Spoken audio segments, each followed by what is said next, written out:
Great. So that will be up on our website within the coming days. So if you want to watch it back, that will be available for you. Brilliant. So hi everyone, thanks very much for coming to today's session about community chest grants. So just in terms of an overview of what we'll be doing today, so we're going to give an introduction to the grants programme and who we are, an overview of the community chest grant specifically, who can apply and what we can and can't fund, the application process and deadlines, step-by-step application guidance, what happens next, and then there'll be time at the end for questions. So in terms of housekeeping, please do keep yourself on mute throughout this presentation.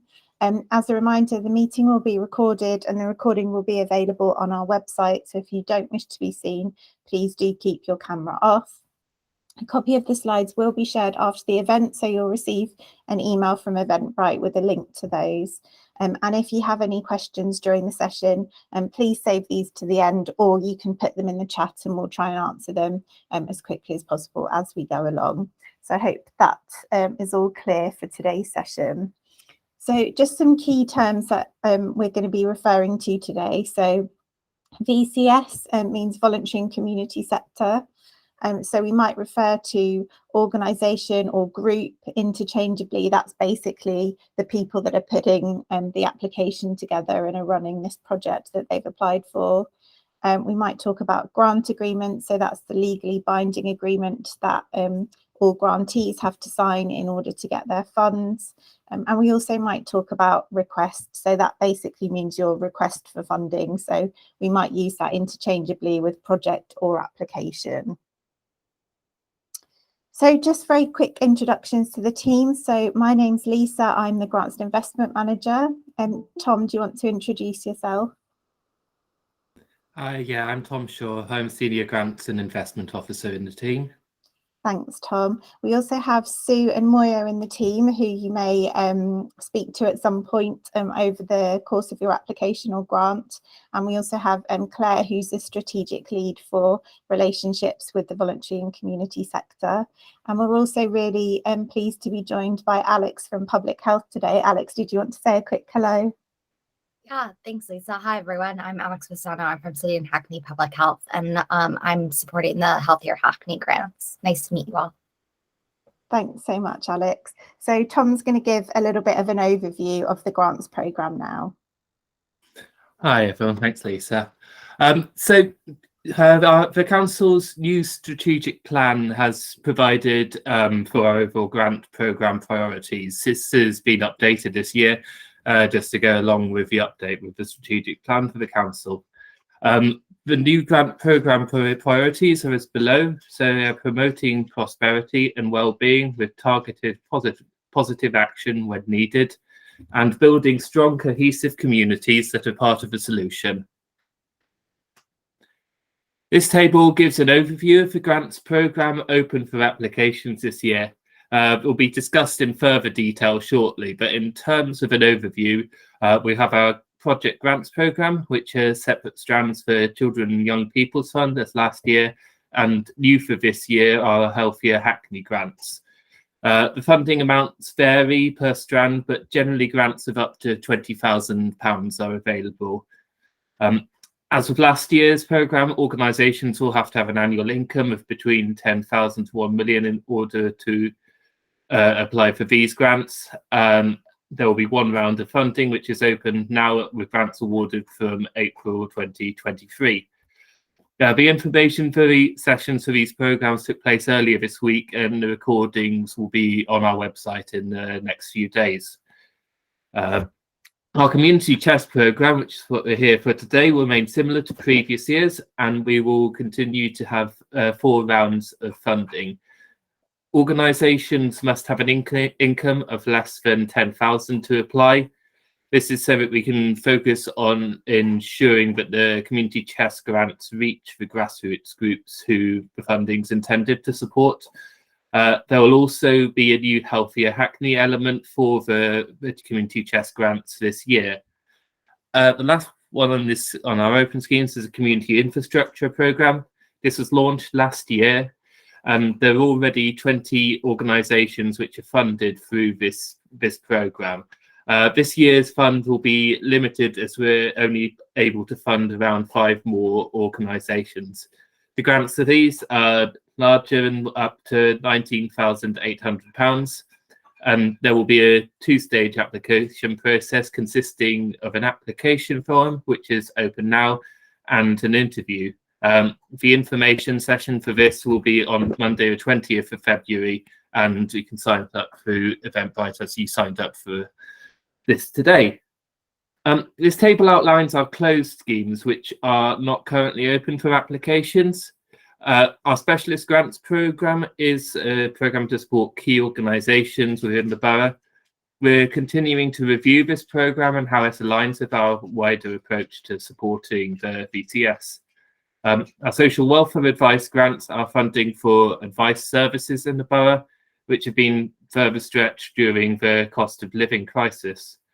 An application for these grants took place in autumn 2022, with grants being awarded from April 2023. These grants were available for 3 years. We'll now go into the community chest grants in a bit more detail. Over to you, Lisa. Thank you, Tom. So this is an outline of our community chest programme, which is what we'll be focusing on in today's presentation. So the purpose of community chest is to fund hyperlocal short-term activities working towards the grant programme priorities. So as mentioned, in order to apply for this fund, an organisation must have an annual income of less than £10,000. Projects can be no longer than 12 months in length. And as with all of our programmes, 80% of beneficiaries must be Hackney residents. Organisations may only submit one application per community chest round, but you can submit another application later in the year as long as your dates don't overlap. So, for example, if you applied in this first round and your project was finished in August, then you could apply for a later round for a project to start later in the year. So past examples of community chest grants from last year have included seated exercise classes for older residents in a hyperlocal area, and a sustainable fashion fair and swap shop to encourage environmentalism. So new for this year, we've teamed up with the public health team who are putting some funding towards Healthier Hackney grants. Now, the aim of this is to develop and test a new programme that supports the least active residents in Hackney to build healthy physical activity habits and to become more active. They've learnt a lot from working with residents and local organisations over the past year. And through this programme, they're particularly looking to support innovative approaches, collaboration, and improving outcomes, as well as sustainability and place-based approaches. So the criteria and conditions and application are exactly the same as the rest of the community chest programme, but there are just 2 additional questions on the application form. So if your application is specifically for Healthier Hackney or physical activity and you're applying for community chest, there's just a couple of extra questions which you need to answer, which we'll be going through today. So they're really hoping that this funding will be of particular interest to community groups who are looking for a small amount of investment to set up or establish physical activity programmes in their neighbourhood. And Alex is going to give a little bit more information now. Thanks, Lisa. So kind of building off of what Lisa was just saying in the last couple of slides, we're really looking to work with communities that are the least active in Hackney. And through local insight that we did back in 2021, we found that the groups listed in this slide seem to be, due to a range of different reasons, the least likely to be active. These groups are not mutually exclusive, and many people experience multiple levels of disadvantage and inequality that influence their risk of being inactive. This information, too, just so everyone is aware, will be included in the grant guidance, so there's no need to memorize it. But we're really looking to fund programs that will have a focus on some of these community groups. If we could just go to the next slide, Lisa. Thank you. And then also from local insight, we came up with a list of barriers and enablers to physical activity based on resident feedback, and then also stakeholder feedback as well of organizations that work with communities and trying to boost physical activity.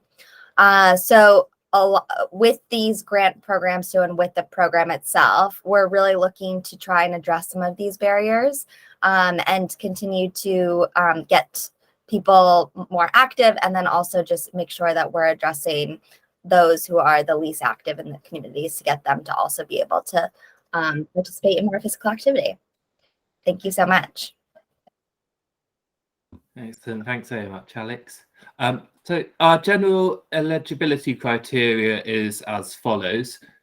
Organisations must be not-for-profit, value-driven, and principally reinvest their surpluses to further social, environmental, or cultural objectives. These are typically organisations such as registered charity or charitable incorporated organisations, or charitable companies, companies limited by guarantee, social enterprises, and community interest groups. These must have asset locks, be wholly not-for-profit, and without any share capital.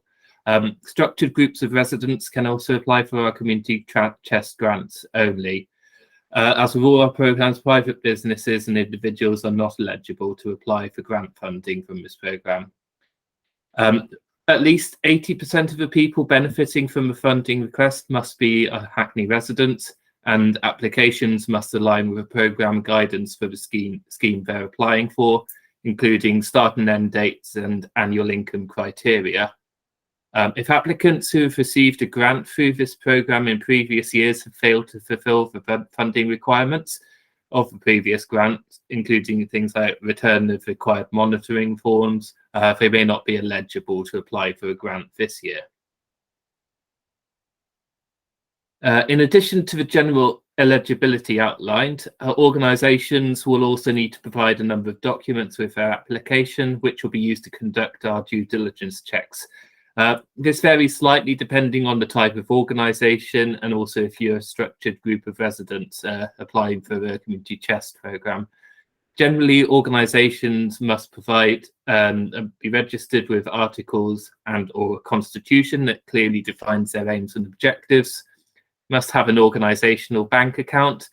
Where this is not possible in the case of groups of residents, extra checks will need to be carried out before funding is released to an individual account. It must also have annual accounts to show income and expenditure. In the case of smaller groups, a financial forecast or projection is accepted. And you also must have appropriate insurance and safeguarding policies, and be able to demonstrate that 80% of your beneficiaries will be Hackney residents. The VCS program, the grants program, generally does not accept applications for any of the following: politically or exclusively religious activities, excessive overheads, capital or building costs, costs paid or liabilities incurred before the start date of the grant, the cost of work or activities that any other person or organisation has a statutory duty to undertake, activities undertaken outside of Hackney, although there are exceptions for this. For example, if you're running group for Hackney residents, which has an away day out or trips outside of Hackney. They accept the previous debts, including contingent liabilities, possible charges relating to past events, or cover for something that may not occur, which we define as contingencies. We don't accept interest charges and service charges, depreciation of fixed assets, or any costs that are not outlined within the grant application. As Alex mentioned further earlier, things like this we will include in the grantee guidance, so you don't need to memorise all of these here. Back over to you, Lisa. Thank you, Tom. So budgeting is an important part of any application, but it has become increasingly so during the cost of living crisis. So when preparing your application, please have a think about the following. So think really carefully and realistically when putting your budget together, and do factor in potential price rises. We always look at value for money when we're assessing applications, but that doesn't mean that we only fund the lowest cost projects. So please don't feel that you have to cut costs in order for your application to be viewed favourably. We want to fund things that have really accurate budgets. So it's not about the cheapest, it's about value for money. Please ensure that if you employ staff, you're taking into consideration paying the London living wage. And also bear in mind that we're unable to offer any uplift in your grant once you've been awarded your funding. So you can't come to us 6 months into the funding period and say, actually, it's going to cost us 1,500 to deliver rather than 1,000. We won't be able to give you that extra funding. So take that into consideration. But we will always try and be flexible with agreeing any slight variations within your funding after it's been awarded. So if you needed to move budget lines around or something like that, we will always be flexible, but just bear that in mind when putting your budget together. So in terms of the application process itself, so we've mentioned the guidance document a couple of times, so please do use that and also this information session to plan your application, and do contact us if you have any questions. It's a lot better to contact us before you put an application in just to clarify something than to do all of that work and submit something that maybe wasn't eligible. So when you're ready to apply, do so in advance of the deadline using our grants application portal, which I'm going to show you what that looks like shortly. Once you've applied, the grants team will undertake due diligence checks based on the information you provide in your application. So please do look out for communications from us if there is anything missing, because we will be in touch to request that.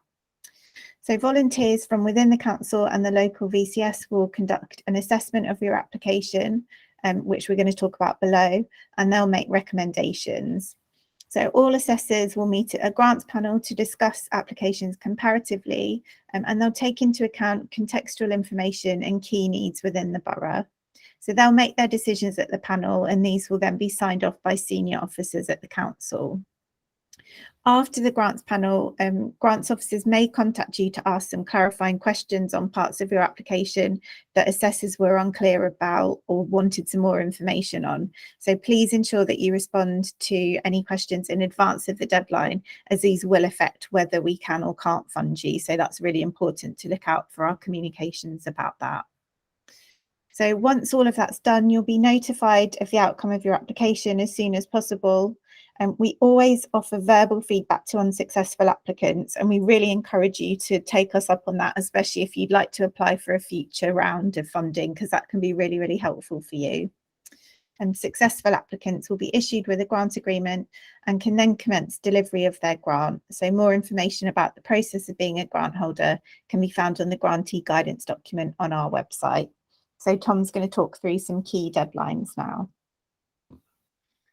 So this table outlines the deadline for the first round of community chest grants and our project grants as being the 27th of March at 5 p.m. We cannot accept late applications, so please ensure you give yourself enough time to complete and submit. Factoring in potential difficulties as well is important.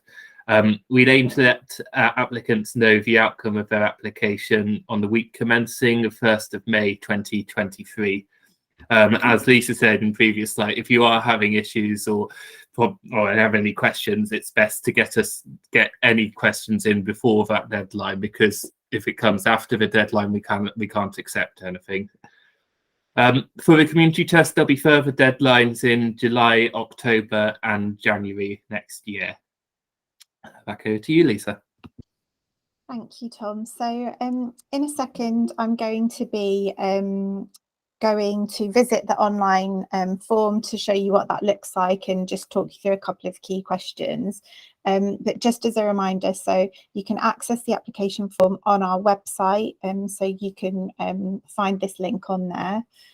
You'll need to set up a login if you haven't got one already. If you have applied to us before, then you can log in using the details that you've used previously. Once you've created that login and started your application, you can save your application and come in and out of it as many times as you need. You can save your progress as you go along.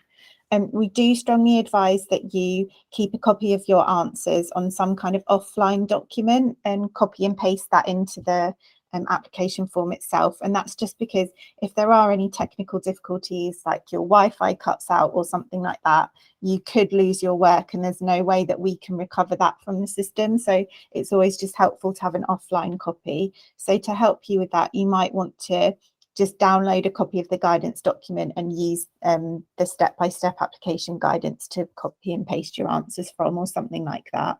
But we do encourage you to do that. So just to let you know, we've removed mandatory word counts from last year, and we've updated this to be word guidance instead. And that's basically to allow applicants the room to explain their answers as fully as needed without feeling too restricted. And also to say on the guidance document, any new questions for this year are indicated by this new question for 23-24 sign in red. So if there is anything different to previous years, you can see that quite clearly and take that into account.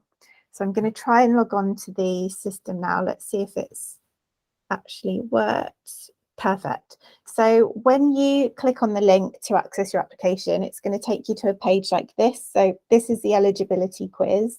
So it's just to make sure you're eligible to apply for the grant before you can go on to the application form itself.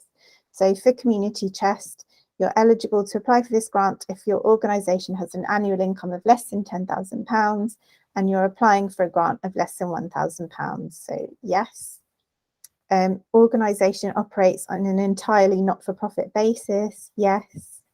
The request will have at least 80% of beneficiaries resident in Hackney. Yes.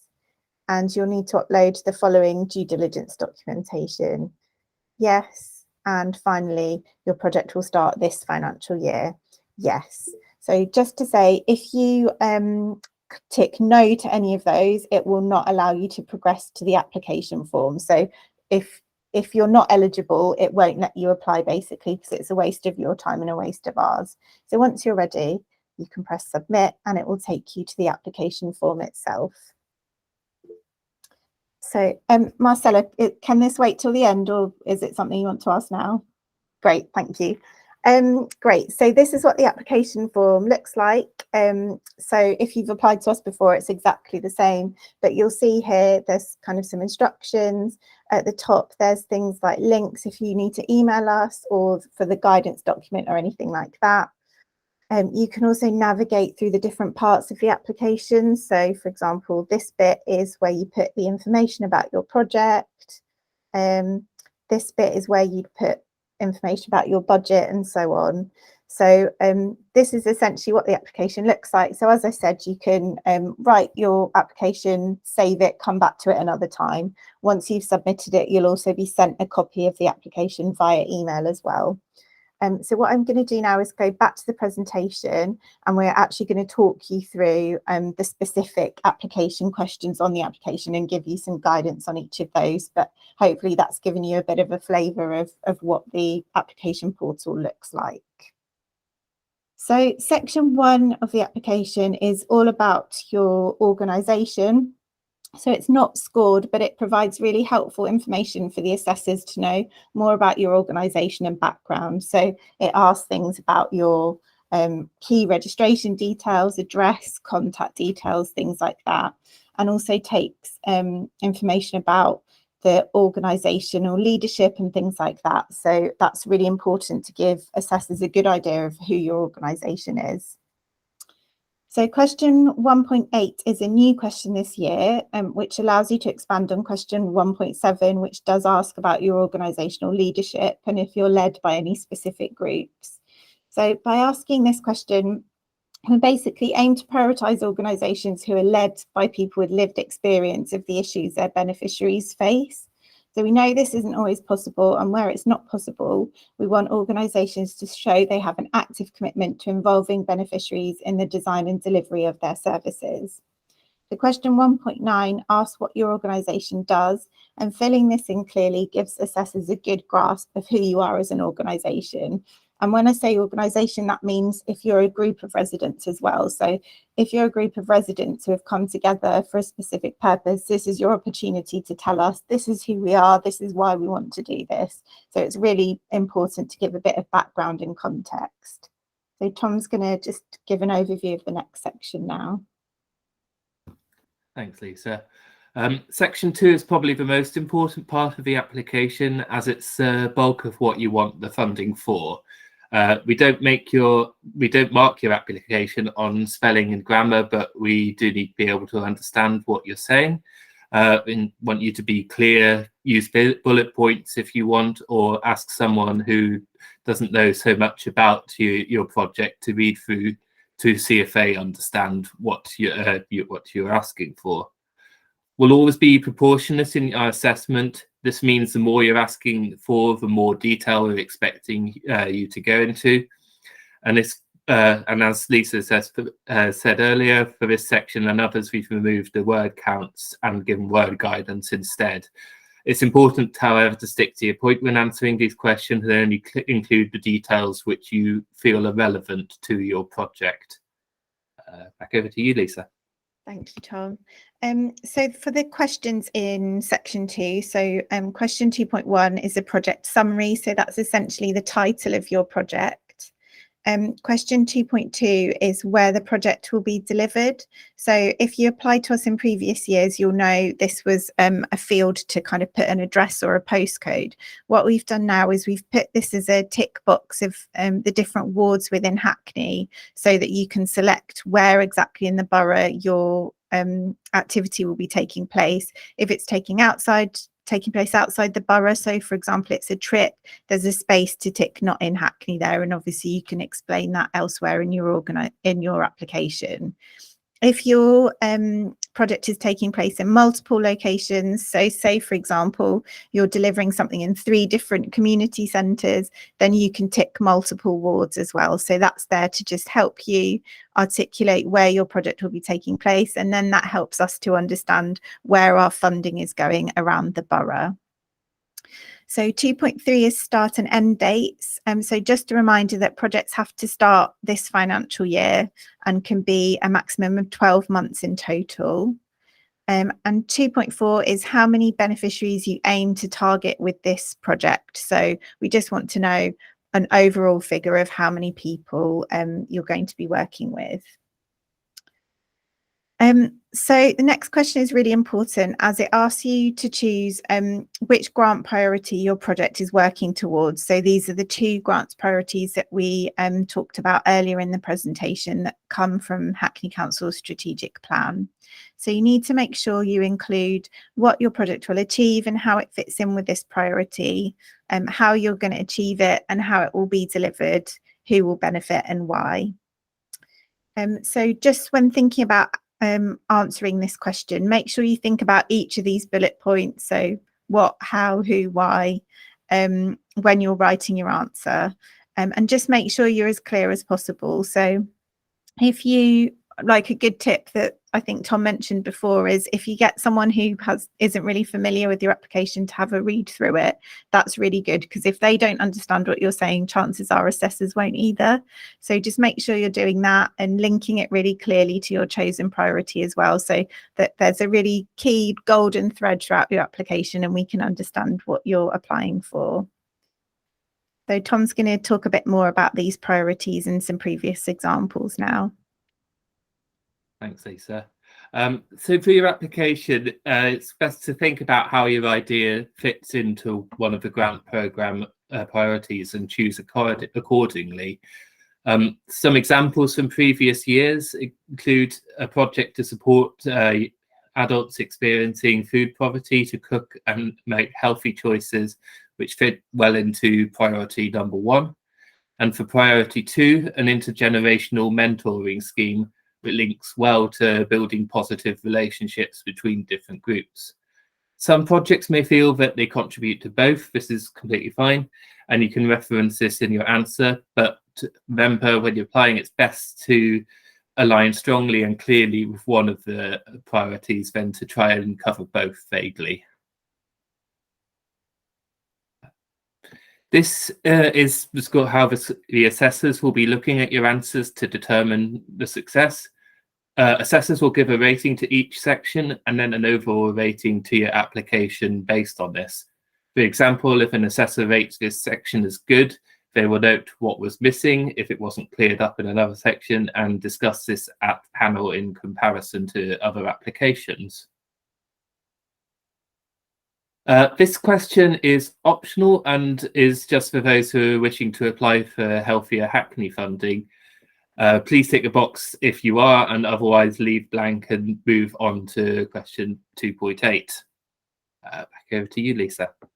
Thank you, Tom. So question 2.7, as Tom mentioned, this is also an optional question if you're applying for Healthier Hackney funding. So this question asks you how your project will address the barriers and co-design learnings identified in the Healthier Hackney grants guidance. So just referring you back to the slides that Alex talked through earlier in today's presentation, how will your project specifically address those learnings and barriers? And in particular, how will it help people become more active as part of their everyday routines? So what we're looking for in this question, we're particularly interested in seeing how you will support people to be active and how it will be incorporated into the activities of your organisation generally. So as mentioned, this question is just for organisations applying for a Healthier Hackney grant. So if you're not applying for a Healthier Hackney grant, i.e. if your application isn't related to physical activity in any way, then you can leave this question blank and proceed to the next question. If your application is for something physical activity related and you don't answer this question, assessors will firstly be a little bit confused about that, but secondly, will probably come back to you to ask you to provide some kind of answer to this question, because we wouldn't be able to fairly assess you for a Healthier Hackney application if you didn't complete this question. So just in terms of a tip here, make sure you're referring to the Healthier Hackney part of the guidance document to help you with this question. So do make sure that you're really addressing the barriers and opportunities highlighted in their research, because that's what we're really looking for in this answer. And Tom will talk through the scoring criteria now. Thanks, Lisa. So a very good answer for this question will clearly address the barriers and co-design learning outlined in the guidance, and your proposal will clearly address how it will help people become more active as part of their everyday routines. So I'm going to talk about question 2.8 now, which is about how your project will be run and managed. So make sure you provide relevant background experience of your organisation and the people involved in running the specific project. Make sure you discuss all elements of project planning and delivery. So that could include all parts of it, so planning, delivery and evaluation. And it often helps to go through step by step so assessors can get a comprehensive picture of your project. So feel free to put bullet points or, different headings. This is what we'll do in the planning stage, bullet point 1, 2, 3, 4, etc. Answer it in whatever way makes sense for you, but just make sure that you're covering all parts of the project and think about how you're doing things before you've even started. So if you're recruiting participants, where are you recruiting them from? How are you engaging them? What's your plan for monitoring and evaluation? That kind of thing. So make sure you're thinking about all aspects of that. A very good answer for this will be clear on how the project will be managed, who will be involved, what relevant skills and experience they will bring. So is there anything like standard qualifications which people might bring to the project and the experience of past projects that they've had as well. So the next question is asking how you will involve beneficiaries in the design, delivery and review of your programme. So as we mentioned a little bit earlier in today's presentation, we really want organisations to show that they have an active commitment to involving beneficiaries in the design and delivery of their services. And in this question, we're looking for you to talk about how you use beneficiaries to shape and guide your project. So really good answers will show that beneficiaries are involved in every stage of the project, including the planning, the actual delivery of the project itself, and the evaluation. And we'll also show how feedback is taken and used to shape ongoing or future projects. So a top tip here is, if you've done something like this before, give examples of how beneficiaries have been used in your previous projects, and that will show you your experience in this area. Now, if you're a structured group of residents coming together for a project, then this is a really good opportunity for you to say, right, we've experienced this as beneficiaries ourselves. This is a problem that we've identified. This is why we want to come together to solve it. So that's a really good opportunity for you to tell us your kind of rationale and why you'd like to do something as beneficiaries themselves. Yeah, a very good answer for this will clearly show how and why your project's beneficiaries are involved at every stage and how their input will shape the project. So this next question is all about risk. So all projects, large and small, present risks. And in this section, you're expected to complete a risk assessment, which will clearly outline any risks that might occur and how these will be mitigated. So a good application will clearly identify any relevant risk, assess the probability of it happening and the impact it did, and then articulate how it would be mitigated.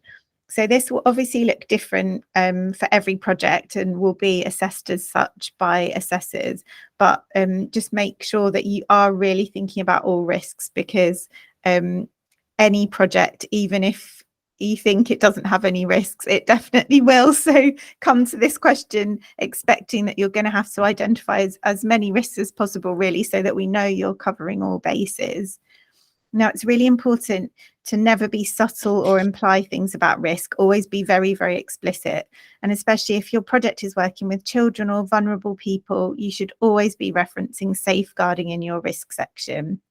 If you're doing anything to do with physical activity or going out and about somewhere, you'll obviously need to think about health and safety. And you might want to think about things like COVID as well, and the impact of if there were to be an outbreak of COVID before your project, how this would affect it, that kind of thing. So just make sure you're covering all bases when answering this question, and also make sure you address it within the question itself. So you will likely have a risk assessment that you complete outside of this application process, which is great, but we don't want you to just say we have a risk assessment. We want you to talk about that risk assessment within this question itself. A very good answer for this question will clearly acknowledge main risks and have a very clear and appropriate response for each one. So section 3 is all about your budget. This section is scored. There are calculator buttons to help you ensure that your breakdowns are correct and make sure that your breakdowns make sense and in conjunction with the rest of your application.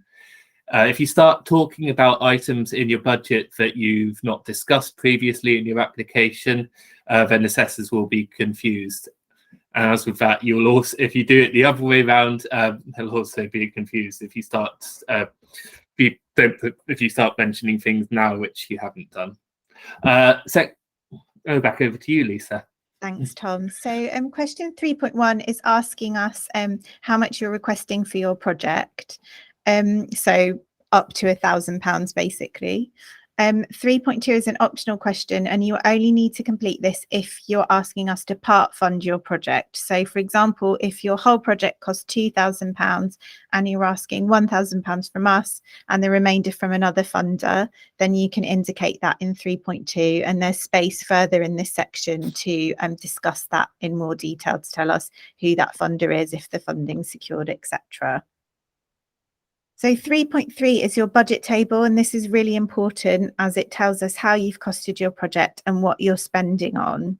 So you'll have a budget table that looks similar to this on your application form. It has 8 rows provided. You don't have to use all of them, but obviously if you want to, or if you have more detail, there's space further below as well. And you'll see there are 3 rows to the budget table as well. So the first row is your expenditure heading, so what you want to use the funding for. The middle column is how much you're requesting from us to fund this budget heading. And the third column is if you're requesting funding from other sources, how much you're applying for to those other sources as well. So in this example we've got here, this organisation would like to have some funding for venue hire. They're asking for £1,000 from Hackney and £2,000 from other sources. So it just really clearly breaks down what your whole budget is, what you're asking for from us, and what you're getting elsewhere. So obviously if you're only asking for funding from Hackney, then you can leave that third column blank. So that's optional for you to fill in. So as mentioned, at the bottom, there's a few more fields of this. So really importantly, there are two sections with calculator icons. So these calculate the sums that you've put in your table. So make sure you press these buttons. It does the maths for you, but it's really important because it makes sure that everything you put in your budget table is adding up correctly and matches the amount that you're applying for. So you'll be very surprised the amount of applications that fall down at this phase because they've not added things up properly. So they've asked for £1,000 and then their budget adds up to £3,000 and we're left very confused. So those calculators are there to help you. Please do use them. And as mentioned, there's also space for you to give a little bit more detail about your costs underneath if you didn't have enough room there, and also if you're getting funding from elsewhere as well. So a very good answer for this will provide and detailed and realistic costs based on the project information you've provided. The budget items will link clearly with the narrative and enhances the overall clarity of your project ask. 3.4 is an optional question. As Lisa mentioned, it gives you the opportunity to tell us where your other funding is coming from if you've mentioned this as part of your budget breakdown. If you've indicated that we are part funding your project but don't put anything in this question, assessors may question the viability of your project, and it's best just to show us where everything's coming from so we can get a good overview of your budget lines. Thanks, Tom. So section 4 of the application is an opportunity for you to input your organisational bank details. So this is basically to speed up the process of payment if you're awarded funding. So please make sure you complete this section accurately, as mistakes could cause issues with paying your grant if you're successful. So we basically ask for your account number, your sort code, which is a 6-digit code, and your account number, which should be 8 digits. Now, obviously, in the case of a structured group of residents, you may not have an organisational bank account.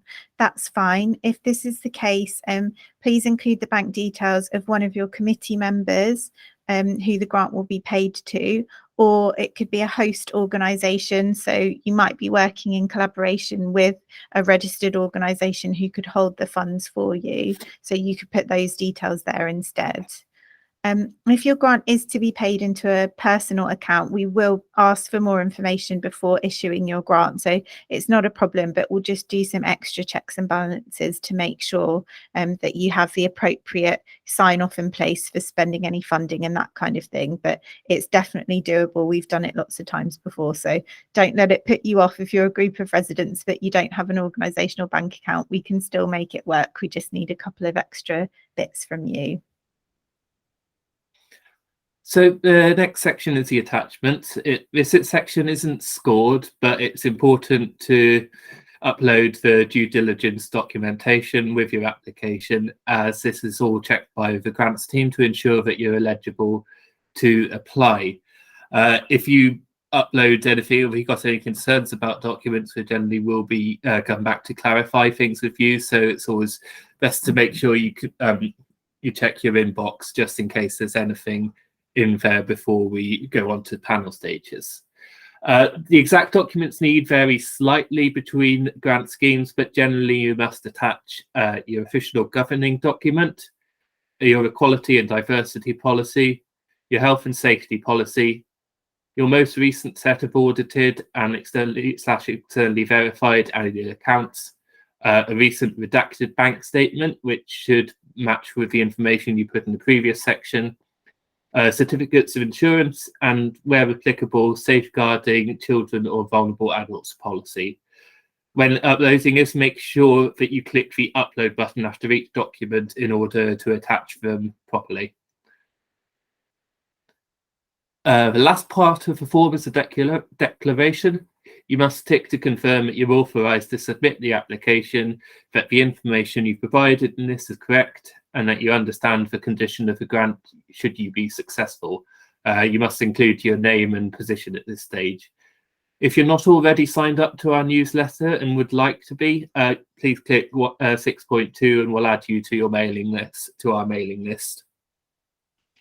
Thanks, Tom. So I'm just going to go through what happens next. So you've submitted your application. What's the process afterwards? Some of this will be repetition from what I mentioned earlier in that application cycle.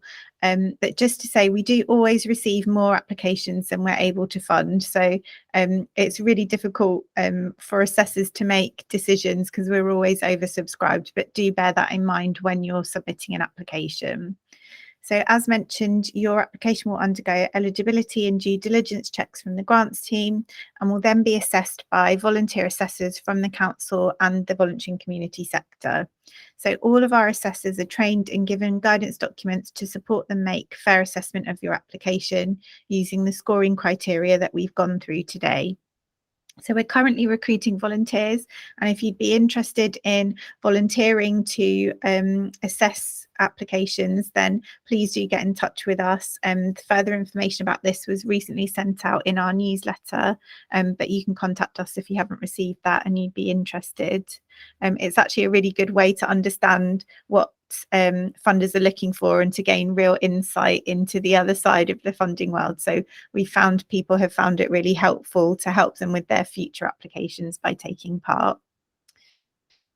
So this year, as mentioned, we'll also have a clarifying question stage. So we will get back to you after the panel to ask if there are any questions about your application that we weren't clear about. So make sure that you're looking out for those emails and responding by any deadlines given. And similarly with your any missing due diligence documents as well, make sure you're looking out for our messages for that. And yeah, during the panel, assessors will discuss applications in comparison with each other, and they won't just think about your specific application, but looking at them in the round. So taking into considerations equality, strategic objectives, and spread around the borough as well. And as mentioned before, we will always offer feedback to unsuccessful applicants. So we really encourage you to think about this for future applications. If you aren't successful, it can really help you for the future. So this is just a list of some of the key documents and resources available to support you with your applications. So our website will always contain the most up-to-date information and the links that you need, including the links to all of the application forms, guidance documents, etc. Our VCS prospectus, which is linked on there, gives you an overview of the whole grants programme, as well as information about general eligibility. There's then the specific guidance document for each grants programme, which includes more information and guidance on specific application questions. So if you're putting in an application for Community Chest, make sure you're thoroughly reading the Community Chest guidance document as you're doing that. We've also got a document with general information on support for VCS organisations that are available. We also have some planning documents that can help you with checking your policy documents when you're looking at your due diligence. And we've also got some video resources to guide you through specific processes. So, for example, how to log on to the application portal or how to attach a document to your application. We've got some bite-sized videos on there to help you. Excellent. Thanks, Lisa. There's additional supporters available through our team and through partner organisations. So please contact us on the email or phone number on the form if you have any questions about the programme. If you want anything clarifying at this during your application, it's best just to drop us an email or a phone call and we can just go through that with you. As well as us, outside organisations such as Hackney CVS are able to provide bespoke application support through their organisational development team. And the East London Business Alliance are also able to offer an application review service where trained business volunteers can look through your applications to provide comment and feedback. Hackney CVS's and ELBA's application support services are free for all VCS organisations to access. Thank you, Tom. So after today's session, as I mentioned, we'll be in touch with a copy of the slides. You'll get a automated email from Eventbrite with a link to those, and also with a link to a short feedback form, which we'd really appreciate if you could take a couple of minutes to fill that in. It shouldn't take any longer than 5 minutes. As a reminder, the recording of this session will be made available via our website, so hopefully that will be up early next week. So what I'm going to do now is stop recording, and we will take any questions that anyone has.